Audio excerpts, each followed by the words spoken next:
श्री गणेशाय नमो नमः। सरस्वती नमस्तुभ्यं वरदे कामरूपिणी विद्यारंभम करिष्यामि सिद्धिर्भवतु मे सदा। शिव शक्ति को कोटि कोटि प्रणाम। मेरे श्रोतागण, आज मैं आपको दूसरे भाव के स्वामी को क्या कहते हैं, दूसरे भाव के स्वामी किस भाव में बैठे तो क्या फल होता है, इस बारे में मैं आज आपको जानकारी दे रही हूँ। सिर्फ मैं दूसरे भाव के बारे में आपको जानकारी दे रही हूँ, तो सिर्फ मैंने दूसरे भाव को के स्वामी को लिखा है। दूसरे भाव का स्वामी यहाँ पर कौन हुआ? आपकी कर्क लग्न है तो दूसरे भाव का स्वामी 5 हुआ, सिंह राशि। सिंह इसका स्वामी हुआ, तो सिंह राशि है तो उसका स्वामी सूर्य हुआ, तो द्वितीय कौन हुआ? सूर्य हुआ। तो आप इसी के माध्यम से ये कहाँ बैठे तो क्या फल मिलता है, इसके बारे में आज आपको जानकारी दूंगी। दूसरे भाव के स्वामी कहाँ बैठे तो क्या फल मिलता है। तो दूसरे भाव के स्वामी को द्वितीयेश भी कहते हैं, इसको धनेश भी कहते हैं। आप द्वितीयेश कहें तो आप समझ लीजिए दूसरा भाव है, इसको धन का स्वामी बोलते हैं, धनेश बोलते हैं। इससे धन देखा जाता है, पैतृक संपत्ति देखा जाता है, वाणी, आपकी बुद्धि, आपके 8 से 10 तक की शिक्षा देखी जाती है। तो इस भाव के अच्छे होने से आपके जीवन में क्या क्या होता है, इस बारे में मैं आपको जानकारी दे रही हूँ कि दूसरे का स्वामी आपका कोई भी हो सकता है। यहाँ पे 4 होता, यहाँ पे 3 मिथुन लग्न होती तो यहाँ 4 होता। आपका स्वामी चंद्रमा हुआ, धनेश चंद्रमा हुआ। 6 होता तो बुध आपका धनेश हुआ। तुला होता तो शुक्र आपका धनेश होता। 8 होता तो मंगल आपका धनेश होता, धन का स्वामी। और यदि धनु होता, यहाँ पे वृश्चिक राशि होती तो धनु आपके धनेश होता। और 10 होता तो यहाँ पे 10 होता तो शनि आपका धनेश होता। तो इस बारे में मैं आज आपको जानकारी दे रही हूँ कि यहाँ कौन ग्रह बैठे, उसका कौन स्वामी है, इसके बारे में भी आपको जानकारी बहुत ज़रूरी होती है।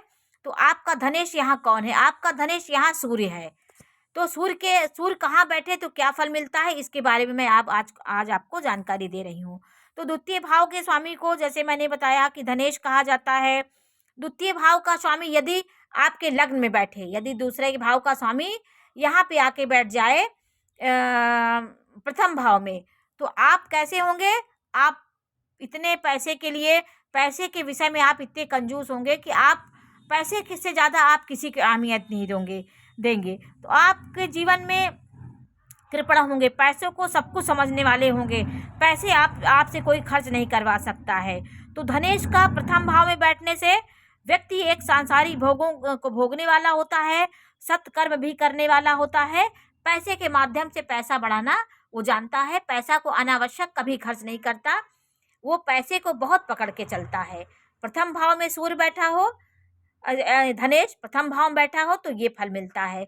और तृतीय भाव में यदि आपका सूर्य बैठा हो, आपका सूर्य द्वितीय भाव में बैठा हो, जैसे यहाँ पे बैठा है, जिस भाव का स्वामी उसी भाव में बैठा हो। जैसे पंचम भाव है, 5 नंबर सिंह राशि है, इसका स्वामी सूर्य होता, सूर्य अपने ही भाव में बैठा हो, अपने ही घर में बैठा हो, तो व्यक्ति व्यवसाय करने वाला, उत्तम लाभ पाने वाला, पैतृक संपत्ति का उपभोग करता है, अपनी इच्छा से चलने वाला होता है, प्रख्यात धनी और अपने कुटुंबियों का प्रिय होता है।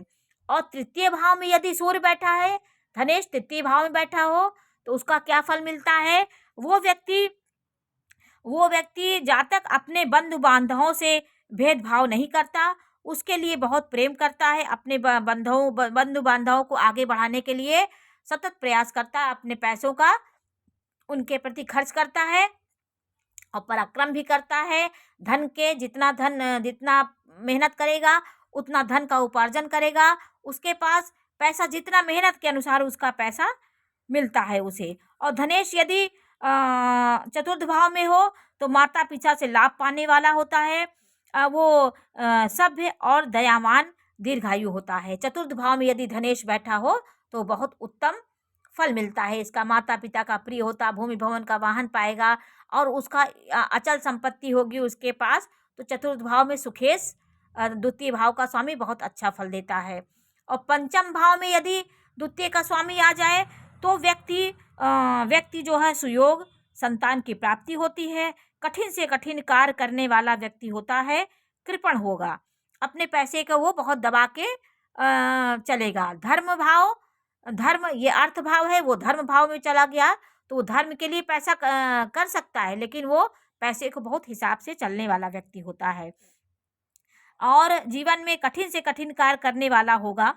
और छठवें भाव में यदि धनेश बैठा है तो धनेश छठवें भाव में, छठवें का अर्थ का स्वामी अर्थ में बैठा हो तो वो धन, पैसे से पैसे निकालने वाला व्यक्ति होता है, धन संचय करने वाला बहुत होता है। वो धन संचय करने में उसका बहुत मन लगता है, अपने धन को बचाता है धनेश। और वो शत्रुओं के बीच में भी अपने धन को कैसे निकालना चाहिए वो इस कला को जानता है, भूमि भवन का लाभ पाता है, क्योंकि धनेश धन भाव में ही बैठा है। धनेश ये धन भाव है, ये अर्थ भाव है, तो अर्थ भाव में ही बैठा अच्छा होता है।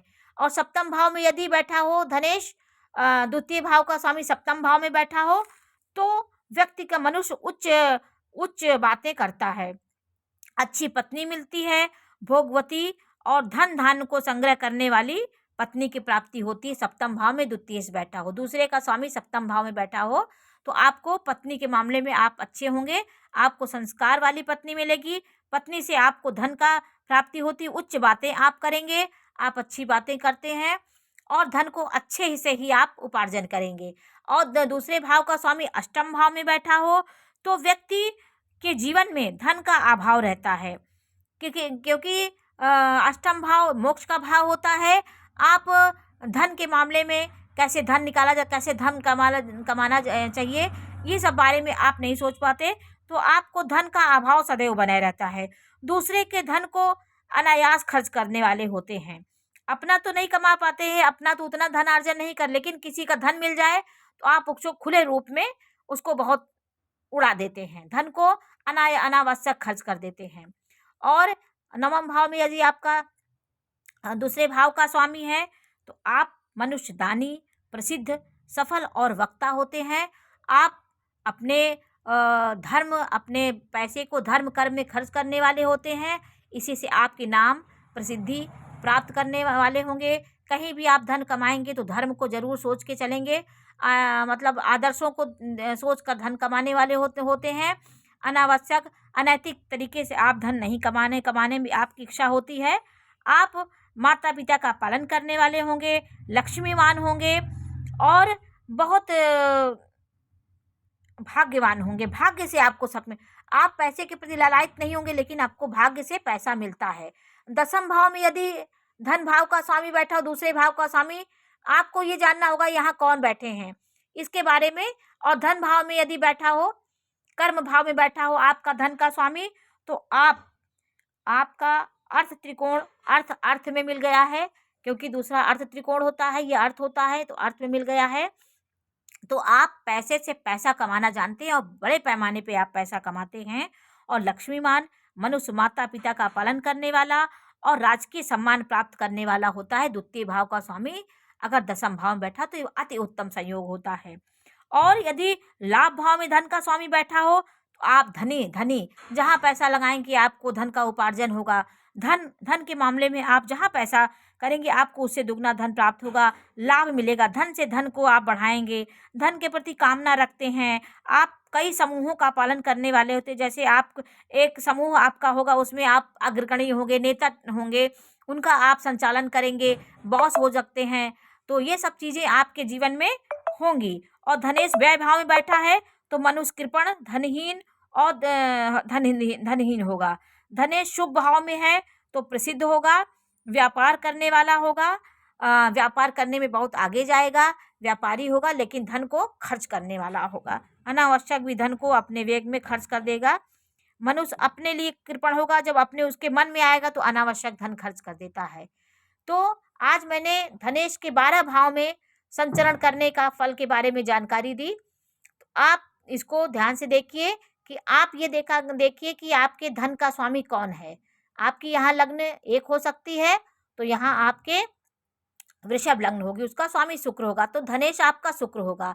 3 होगा तो बुध आपका धनेश होगा, 7 होगा तो शुक्र होगा, 8 होगा तो मंगल आपके धन का स्वामी होगा। वो कहाँ बैठा है इससे आपको जानकारी हो जाएगी। प्रथम भाव में बैठा है तो क्या फल होता है। तो आज मैंने आपको इसकी जानकारी दी। नमस्कार।